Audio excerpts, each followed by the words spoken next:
every Thursday, we like to talk about tools and online services that we use, that we like, that we don't like, that we used to love and we fell out of love with because something else came along that was cuter or sexier or does more or is cheaper. And so today I'm going to try to shut up as much as possible, and no promises. And instead, John and Heather and Dr. V are going to talk about their favorite and most used tools. And if Dr. V can stay in the feed, there we go. And so I'm going to turn it over to John first. And John's going to talk about the tools that he uses the most every day and every week and would really recommend to people. So, Sounds Mr. good. John. All right. So my tools for today are focused mainly around video. And I picked out some different ones that are kind of unique. So two of them are products that you use to connect with. You use video to actually connect or send through emails and the like. Two are used for creating videos, and one is a storage platform for videos. So let me dig in. I'll try the old share my screen thing. We'll see how that works out. All right. I guess what I'll do is try it. You can share my entire screen, I guess. Maybe not. I think that's going to be the easiest way here. Then I can go from one to another. So Yeah, sure. okay. So the first one we'll talk a little bit about is Warm Welcome. So there's two products that I use to connect with people, new clients, people who are leads, and this is kind of an alternative to Loom, except you can actually use it. It's got its own built-in CRM, and you can actually send video emails between people. I haven't really figured out which one is the winner yet. I've had a few little issues with Warm Welcome. There's another product, I think it's called Bonjourno, that is like these two, but they work great. We use them a lot to connect with our new students, new customers, and then, like I said, if you ever want to send like a real personalized message back and forth to someone, it works great. So one of them was Warm Welcome. The other is Dub. You able to see this when I switch between? Yep. 1 second. I have a question about Yeah, warm go up. ahead. Shoot. So that's an outbound It is outbound. tool as opposed to like people have already signed up to hear from you, like with MailChimp or something. Well, you can use it. You can use it a bit for both. So Right. what you can do is you can bring over those contacts that you want to maybe have a little more personal touch with, and you can load them into Warm Welcome and send out email messages. Okay. So, Hmm. but these two are both very similar. The one thing that I like particularly about Dub is that it lets you do screen capture. So Right. if you wanted to do something that's a long screen capture to send to a client, like for instance, what we were doing yesterday, maybe you wanted to rewrite a portion of a person's website and send an email to them saying, "Hey, look, I just went through your website. I noticed you've got some issues with it. Probably not in that exact language, but So but it's kind of like here it is. Loom, but it also adds the email capability because Loom really is around the video capture, but not so much around the Yep. email experience. Yeah, so it combines kind of some features that most people probably use Loom for, but Right. it's much deeper than that. It's got its own built-in CRM. Both of these do, and they work pretty Okay. cool. So those are two of my favorite video tools for, like I said, emailing new customers, making new contacts, and nothing makes a nice new contact better than a warm video. Right. InVideo is a tool that we use to make short videos quite frequently. Dr. V's wife especially likes using InVideo. She's been using a lot for her food blogging channel, Right. and it just lets you go in and create short videos. It has stock footage, literally anything that you need to create a video, and it's pretty easy to use.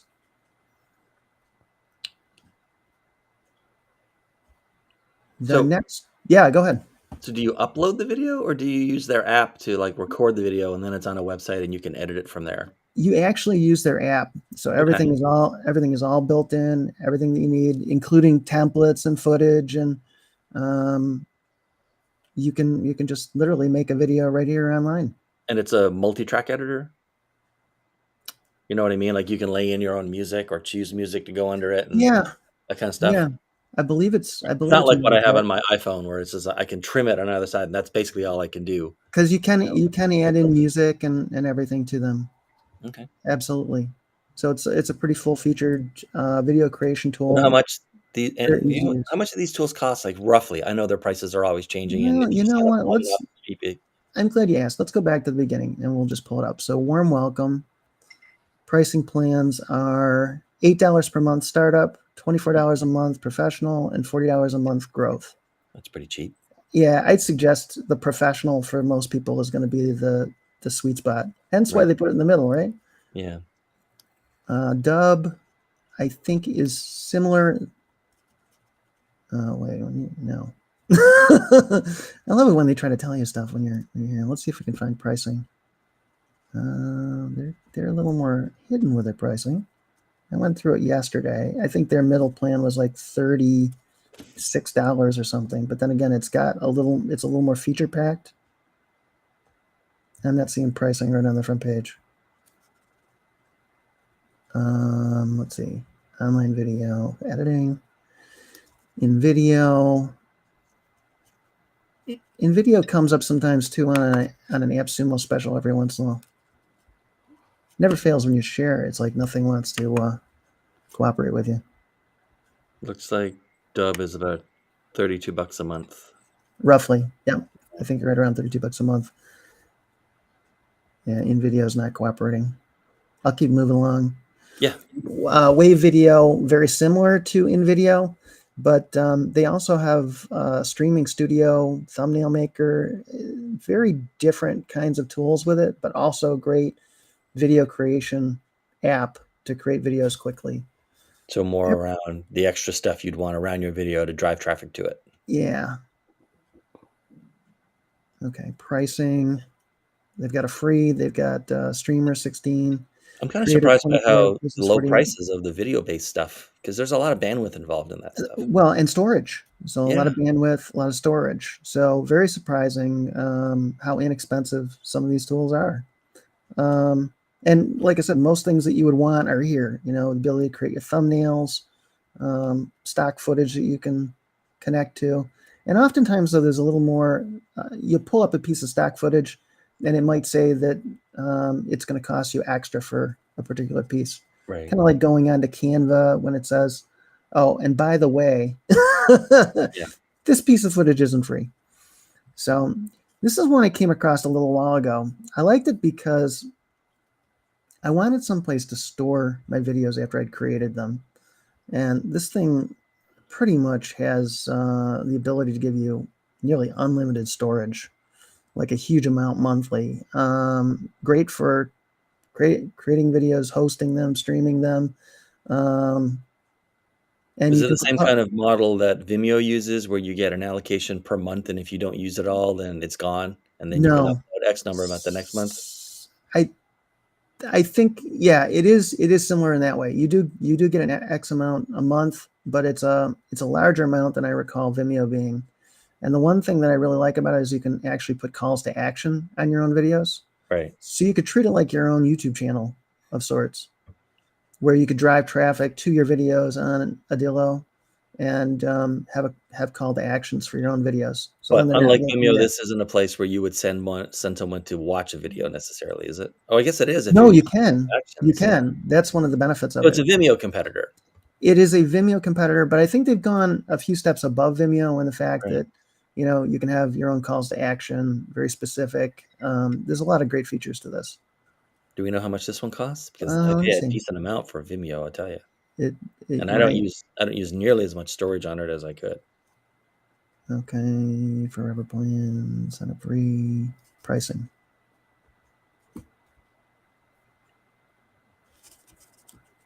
Sure, it's going to be down the way here, I guess, somewhere. Let's see. Here we go.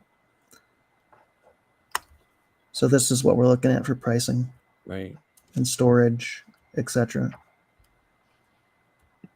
Again, this was one that I found originally on AppSumo, and I really like it. Hmm. So Oh, you far, know it's what? been Probably great. a lot of people have never heard of AppSumo. You should bring that up real quick. Well, let me bring AppSumo Explain up what here. AppSumo is. Sure. Over the years, most of us on this call have gotten some amazing deals on We AppSumo. have. I'm pretty sure you probably got Mailshake there. I know I did. Yeah, I definitely got Mailshake from there, and I think I got Vidyard from there too. Yeah. So what I like about this is I hate So what is paying. AppSumo? Well, first let me intro into it. So I think most people hate paying for software on subscription, and you and I are both a bit of software junkies. I used to work in the software industry. Me too. So AppSumo is a place where a product creator who creates software or any kind of product, really, it doesn't have to be software, but most of the time it's software. They come to get some traction for their product and get some introduction of it to the market. So And basically, just for folks to understand what you just said, AppSumo has a very large mailing list and a big fan base of people who like to try out new software or get yes, really big discounts. And so in exchange for you as a maybe independent or small company software developer or software service, in exchange for you providing a very big discount to AppSumo's audience, AppSumo features you, and so you're making less per sale, but especially if you don't have a lot of customers to start with or whatever, you can get access to a very large audience with a proven history of buying software like yours.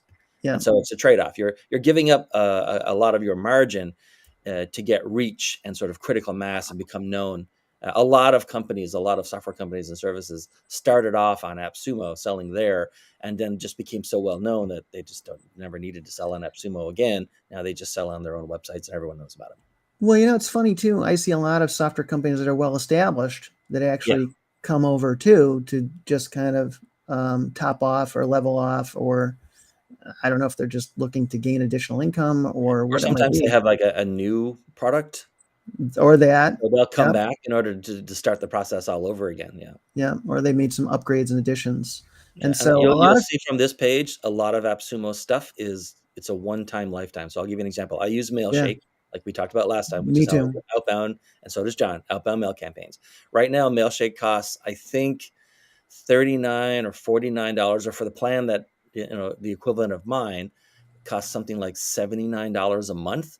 Yeah, And when John and I bought ours way back, we didn't know each other back then, but when we bought ours, we paid $75 one time for a lifetime subscription instead of $79 a month like it is now. So clearly, I might never move off of Mailshake because I've already paid for it years ago and gotten my money many, many times over. right. So the other thing that I think is great about it is a lot of times we go, man, I'd really like a piece of software for X, Yeah, but we don't really know where to get it or right. whatever. And this is a great place to kind of go and see if X exists If you have a problem, and it's find a like deal I on it. can't be the first person who's had this problem. Right. No. And in fact, it's great because they have all the reviews of the products and everything Right. else. Oops, Ooh, I should have stopped sharing you first. incepted us again. I'm sorry. But yeah, it is a great place to kind of go and find unique piece of software that fill a Yeah. particular application for you. Cool. All right. Yeah, AppSumo was amazing. All right, let's switch over to Heather. I'm just letting people go in order of when they showed up in the studio. It's really Right. nothing more complicated than that, Let me grab my screen. which means we're going to connect and disconnect Dr. V several times. Oh no. We're going to force him to upgrade his computer. Dr. V, if you're not on mute, you've lost your audio again. Yep. Yeah. I know. Well, I Buy want a new computer. to. It's 7 years old, dude. It's the microphone. Okay. Yeah. Okay, Well, I want sorry, to talk. Heather. Can you see my screen? Did I do the screen Oh, share wait. right? Yes, No, I have to turn it probably. on, Dean apparently. hasn't turned it There on we yet. go. There we go. So I have a few of my favorite tools for content creation. I'm going to go specifically with writing this time, but the first tool Right. is great for what to create your content about. So it's called Answer the Public. It's just at Yes. answerthepublic.com. And it taps into search engine data to see what real human beings are searching for. So you put in Right. your topic.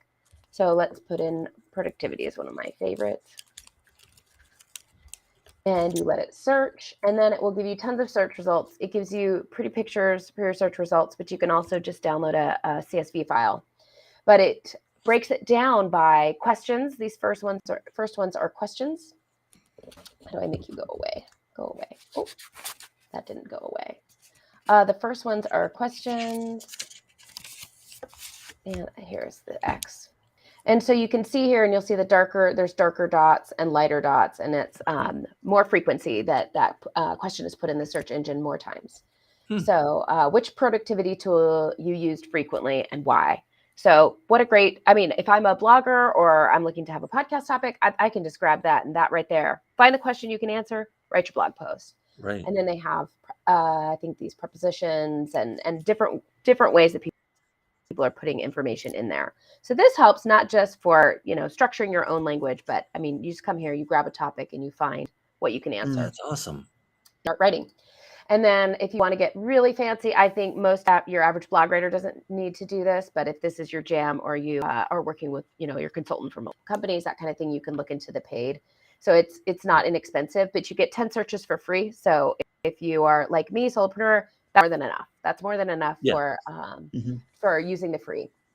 The next one that I really like is called Hemingway. If you haven't been using Hemingway, you absolutely 1,000,000% need to use Hemingway. It's totally free. So you grab your blog post that you've just drafted and you pop it into Hemingway, and Hemingway will tell you a number of things. You'll see in the upper right-hand corner that it'll tell you what grade level you're writing at. And especially for anything that's on the internet, like, you need to bring that grade level down. People are skimming largely, including your blogs. Mm-hmm. So unless you have a really meaty, beefy blog for a high level, highly educated audience, right? When we're ready to dive in, fine, you can bring your reading level up a little bit.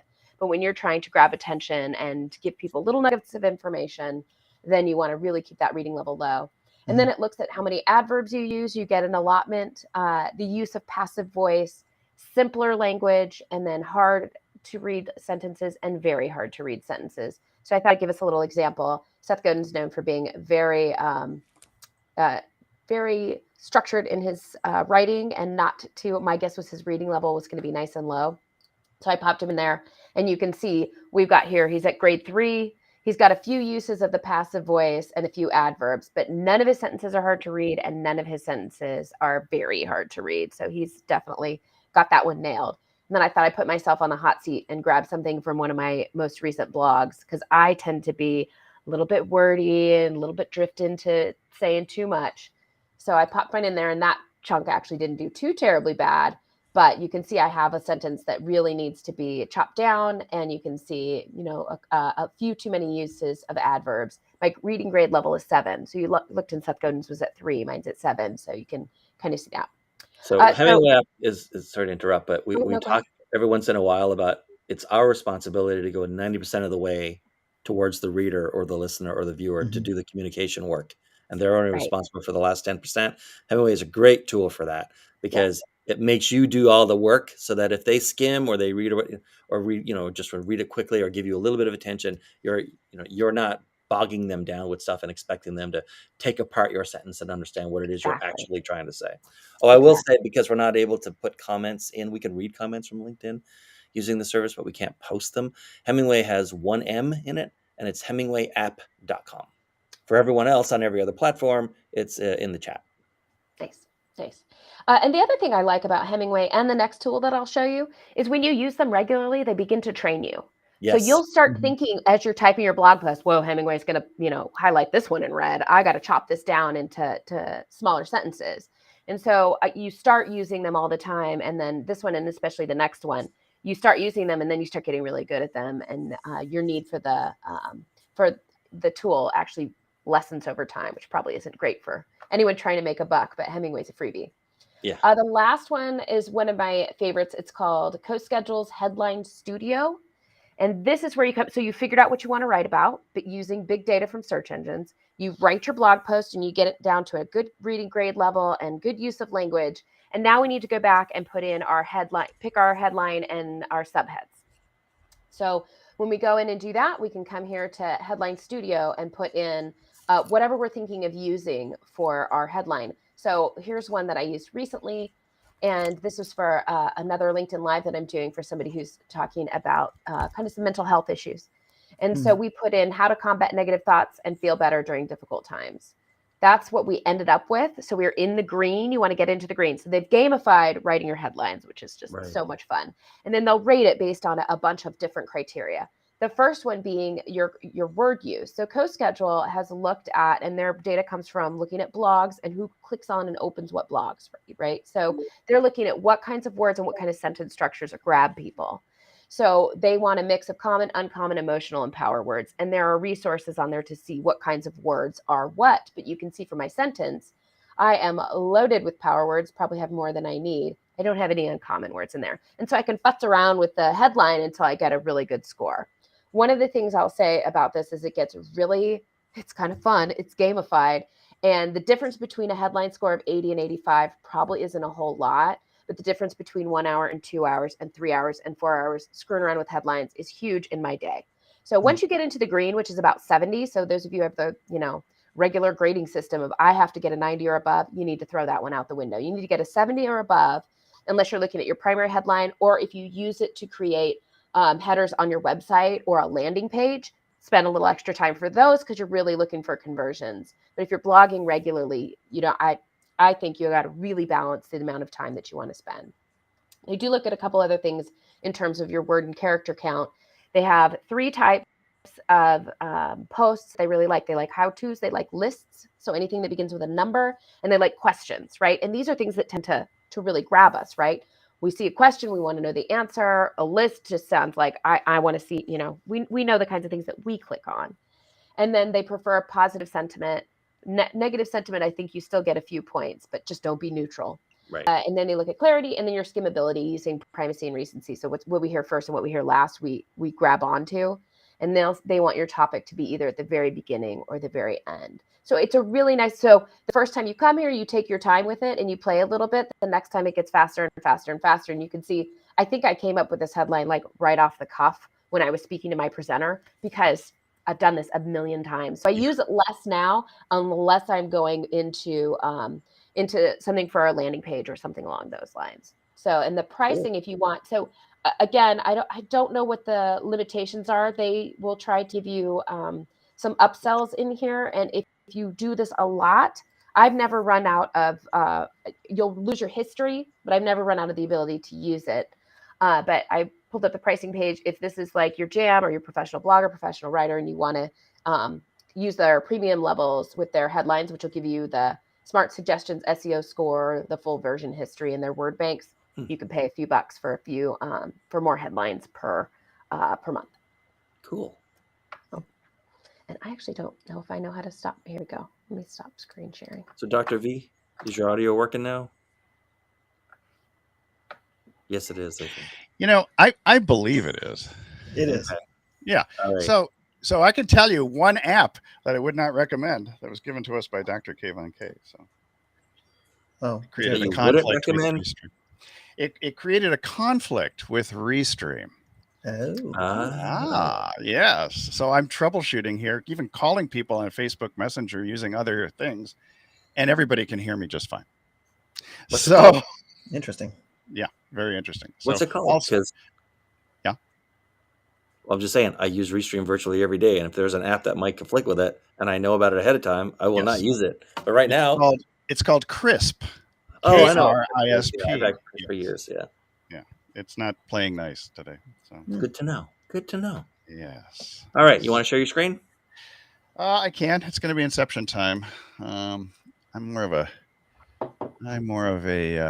StreamYard and other type person. Let's see. Where is the screen share on this sucker? There it is. It's the first in the middle. Share screen. I see it. Here we go. Inception. All right. This is the bugger. This is the bugger that I do not recommend. Crisp, yeah. Yeah. I mean, so what happened was we even tried we did Kayvon, Dr. Kayvon K, who's one of our co-hosts on the Do It Now show on Fridays. He was recommending, this is a great thing. Look at how my noise is reduced. And so during the live stream, we did the install and the whole thing. And of course, it booted everybody out the minute I got it to go. And then we all came on again. But it was a great example of when tech goes wrong, how well do you recover? So do you want to explain what Crisp it does? So Crisp basically is a noise reduction filtering type of app. Now I've installed it in here, so it can work with your For USB. conferencing and Zoom calls and that kind of stuff. Yeah, anything Yeah. that you want to do. You could do it. I mean, you can use it also for video as well as for audio. Oh, there's. Right.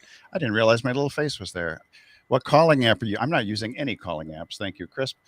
And there are back to setup. No, no, no, don't do anything. This is what boots me out all the time. So you basically can reduce noise, and also not just within your microphone, but also within your output, your speakers. Yes.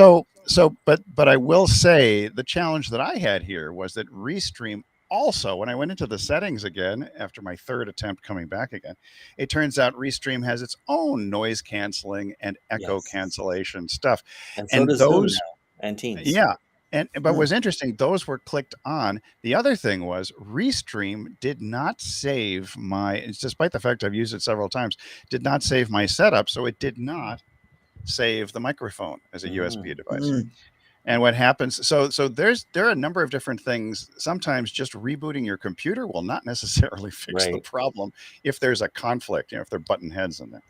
So I say use Crisp with caution with certain apps because many of these things like Zoom and Restream and others are putting noise cancellation in there already, and Right. Crisp's noise cancellation may cancel you out. Yeah. So that's my recommendation for today. But the one that I do like, and this is one that we had done. This is another Yeah. AppSumo one. We have migrated. So John and I started live streaming back in March of 2020, and we just for the heck of it, we met through a mutual. I was going to say friend. I'm going to say acquaintance in the digital marketing space, and we just started streaming together because we were somewhat bored. And so we did daily live streams for about 5 weeks or so and then continued on. So we tested all kinds of different things. We looked at BeLive, we tested Ecamm, we tested all the native applications, from Facebook's thing to YouTube Studio to all the others. What is And the then URL for this? I'm sorry, I can't see it because when I try to it's blow it up, it's Melon App, MELONAPP.com. .com. MELONAPP.com. So Melon app. So we always joke about it. We call it the melon because we're very French here. So what's interesting about Melon is it's remarkably similar to StreamYard. And John and I have primarily used StreamYard. First his account, then my account. Then we had two accounts. We're like, why do we have two accounts? Because we're both working together. It doesn't make any sense. So we consolidated a lot of our tools and software together because it enabled us to leverage things much better for our Epic Win agency doing video marketing for clients. But the Melon app is quite intriguing because it has a different interface. It gets a little confusing when you're moving from one thing like StreamYard into Melon, but Melon had a lot of little features that StreamYard was lacking in terms of the ability to move your logo around, some of the video feeds. They have a number of different countdown videos that are preloaded, and a lot of different. I mean, if you can probably see in their demo thing, there's just a lot of different looks that you can come up with. right? And in fact, the features are remarkably similar, but they also have different looks when it comes to featuring people. And this is just an example of what they do in terms of right now. We do LinkedIn Live because for some reason I got approved, and John and I were struggling to get LinkedIn Live for the longest time. But then this is the typical thing that I'll do is I'll just put in my title, and then I actually use Jasper, which formerly Jarvis, to help to write the descriptions of our videos. And I always put my little 3 hashtags down at the bottom because the people who do the best on YouTube only use the 3 hashtags. But I like this one a lot. This was a lifetime deal on AppSumo. It's no longer there. And I bought it like at 11:57 or something the night when it was about to expire. Right. But the pricing is remarkably similar to StreamYard. I mean, And StreamYard's Restream. I'm looking at the yeah, pricing page on Restream and stuff. 49.15. And Right. so but the funny thing is that the Melon app can go to a lot more locations than StreamYard can.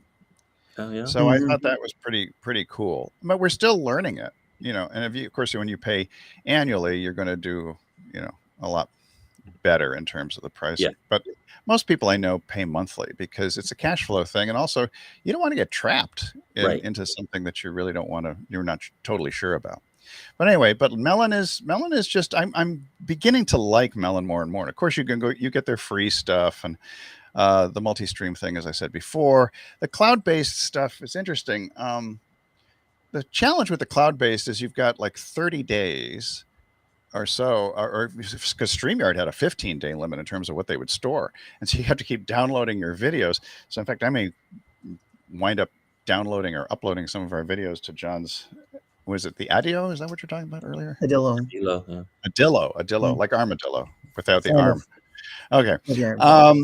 Exactly. But that's one of the big things is that and StreamYard's thing was good because they gave you like 50 gigs a month, and it didn't matter how long there wasn't an expiration in terms of time. It was in terms of storage, and that's one thing I really loved about StreamYard. Melon has less storage. But it's like, and we're just still playing with it because this is relatively new to us, actually. So I was looking at it. It looks really pretty. it's beautiful. It is. Right. The graphics. We have to let Heather go, but we're going to keep going a few minutes past this. Bye, Heather. Okay. Bye, Heather. I Heather gotta has stop my another screen. live engagement to go to. I gotta stop my screen. No, well, hold on. If No? that was your last one, Oh. why not show folks Jasper? Because I bet a lot of folks here have never thought about Copy.ai or Jasper or You any can do of the that. other. Do you want to show it, or you want me to show? Because I have access. I don't to have an John's account there account. anymore. Go ahead. Go ahead. It's fine. All right, let me see if I can do it. You probably have more samples of stuff in it than I do. I have. Yeah, I do a lot of stuff in here actually, but including food I do blog like stuff. it in some ways. I keep trying Jasper. it. Eventually, it's going to be good enough for me to use for something. It's sometimes it's a little tragic. I'll be honest with you. The best example I can give you about how tragic Jasper can actually be is that anytime I write a email headline for my wife's Mexican food blog, every fifth one says Cinco de Mayo. Yeah. And I like you guys are idiots. It's Christmas. Nobody's thinking about Cinco de Mayo. Is it sharing? I think it's the only Mexican holiday. No, it's not sharing yet. Okay, here we go. There we are. Okay. Yeah, they think it's the only Mexican holiday. Yeah. So it's not these a are the one holiday, really. It's more of an American. Well, no, it is a Mexican holiday. It's more of it's been Americanized very much. Yeah, I mean, it's just the Cinco de Mayo is the victory of the Mexicans against the French in one particular battle. But Mexican independence, I think it's the 16th of September when they do the Grito in Mexico City and they fly the flags and fireworks and everything. But Americans, the average white guy in the United States has no idea when Mexican Independence Day is. Right. When I'm indoctrinated at this point. So speaking of indoctrination, I guess that Jarvis changed his name to Jasper because these folks were afraid of getting sued by Disney for Iron Man's computer, which was called Jarvis. Oh no, they got threatened. They got threatened. I thought they felt threatened. They almost they got threatened. Yeah. They got well, nobody wants to cross the Disney attorneys because they are like the sharks that you would see in Finding Nemo. Finding Nemo. Yeah. Exactly. In which case, fish aren't our friends. Fish are friends, not food. Well, it's like anybody who has a name similar to us is food for the sharks that are there. Yes. So I'll give you an example. Email subject lines. That's probably the best one. My favorites. So these are ones that I seem to use not that much. I don't use the YouTube ones that much. I use the content improver. I use the email subject lines. So, but if I go to my favorite templates, I think that you'll see. Yeah, I like the AIDA framework. The PAS I use most of all. Yeah. And then when it comes to email subject lines, you'll see some examples in here. This is probably pretty easy. So here's Mama Mae's Kitchen food blog. Let's go to the history that I stored. So Easter is coming. We have best Mexican food recipes. I can give you an example of how this will crank out. Let's just try. Yeah, let's see. Mouthwatering Mexican food. So I put that in there. The problem is, oh great. Now I can't get to the content thing. Where is it? Come here. I can't generate because my screen. Change the size of your browser. No, I just have to hide it. That's what I have to do. There we go. So this will crank. So in case it's not clear to anyone, Jasper uses the probably best known general AI engine out there called GTP3. And what it's doing is it's sort of like a front end to a paid front end to that general AI. And what it does is it basically reads everything it can text on the internet. Yeah. And then it uses that sort of slicing and dicing of that various language sources that it finds in order to generate short copy. They say they can do long copy. They're not there yet. But No. for short copy, like a paragraph of something or an intro paragraph or a headline or an Headlines. email Yeah. subject line, Yeah. not bad. And So like, so they guarantee two yeah. things. It'll be fast Yeah. and it will be as much as, like I was going to say, as much as humanly possible, as much as AI possible. It will not plagiarize anyone else. Yeah, and I will say that I always use caution. You can see here, for example, they're sticking emojis in there, but emojis will actually reduce your deliverability. You think that it's going to be wonderful, but it's not necessarily the case. So I've just done more tacos on Tuesday with something exciting, and hopefully, come on, generate something, you bugger. You know the funny analogy that came to me as Dean was saying this? It's Oh, because I'm not in here. Yeah, there we go. Yeah, but Jasper's kind of like the people who emigrate to the U.S. and learn English from watching TV. Yeah. Mhm. So just to Yeah, put like it in for- context, right? Compared to what Heather was showing, Heather is Yeah. AI-based tools to help you improve or tweak what you've already written. Right. Jasper will do the writing for you with Yes. just a couple of prompts. And then basically the order is reversed. Then it's your job to take what it made and go in and edit it and fix it and make it like, good again and Yes. so on. And that's sort of where I fell apart on these things and just got tired because I can literally write it.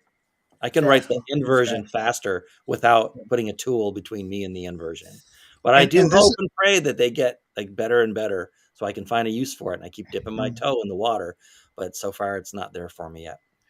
Yeah, and the interesting thing is I found that many of the things that I originally wrote and stuck into this were better than what Jasper would put out. And so I came to recognize that I have more sort of moderate copywriting skills than the AI does. So it's like I haven't been replaced by a human.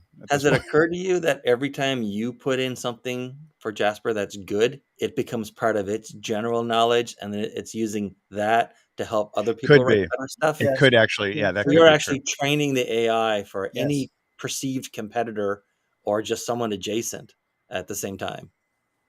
Yeah, I want to just do jalapeno time and see what comes up just for Yeah. the heck of it. But it's so funny when I was doing Christmas stuff. It's jalapeno time. There we go. Get your jalapenos before they're all gone. Only 2 days left to order your jalapenos. So So there you go. You can't spell jalapeno right. Basically, what I find people who Well, use yeah, it a it's true. lot is it's the end of the day. They're kind of There we tired. go. They do not have the I'm energy to tired in come the up with morning. 10 of these. So they just go bang and it'll come up with 10 pretty good, okay-ish, pretty good ones. Then, if they don't want to put a lot of effort into it, they can just grab one and start using it. So it's pretty, I it's good to actually get like, past writer's block for anyone who's ever had but writer's but block. here's something interesting. So jalapeno time got me jalapeno time, jalapeno time, jalapeno time. It's jalapeno time, jalapeno time. Get your fix of jalapeno madness. Now that actually is my favorite. Yeah. So There it you took go. several trials, but you eventually get there. So A pepper unlike any other. a pepper unlike any other. So there That's we a go. pretty good one too. Wouldn't you like to be a pepper too? Yeah. I find it makes a good start tool, or at least Yeah. gets you thinking about It's a different things. brainstorming tool. It That's is. the way I use it. So Yeah, me too. my favorite tool, by the way, is the yellow box cutter, because with all the Amazon stuff that we have delivered here, I have to Yeah. cut these things down for recycling. So Yes. favorite All right. tool. Well, that's Tools Thursday. Third time in a row we've done this now. Tools We may Thursday. never ever run out of tools. Honest to God, I don't we're think all I could using and do this I got a experimenting. forever. whole with so many. toolbox down here. Yeah. Yeah. So I think that's it. Any final words from John or Chris, Dr. V? Or can we let the folks No, go? just if there's anything we can help with or answer any more questions on any of the stuff we talked about today, hey, Yeah. feel free to reach out. We might even have discounts on some of the stuff. So, And just I think if you need awesome. guidance, I think the best thing to do always is to seek out people who have experience with tools, Yeah. and they can tell you, most importantly, which things to avoid, and Yes. to kind of go over the potholes rather than through them and get yourself out of alignment. Yeah. In the long run, the real cost of tools is not the learning curve. The real cost is wasting your time on stuff that was never going to do Yeah. what you needed to Yeah. do or was never going to fit you. Definitely. All right. Thanks, everyone.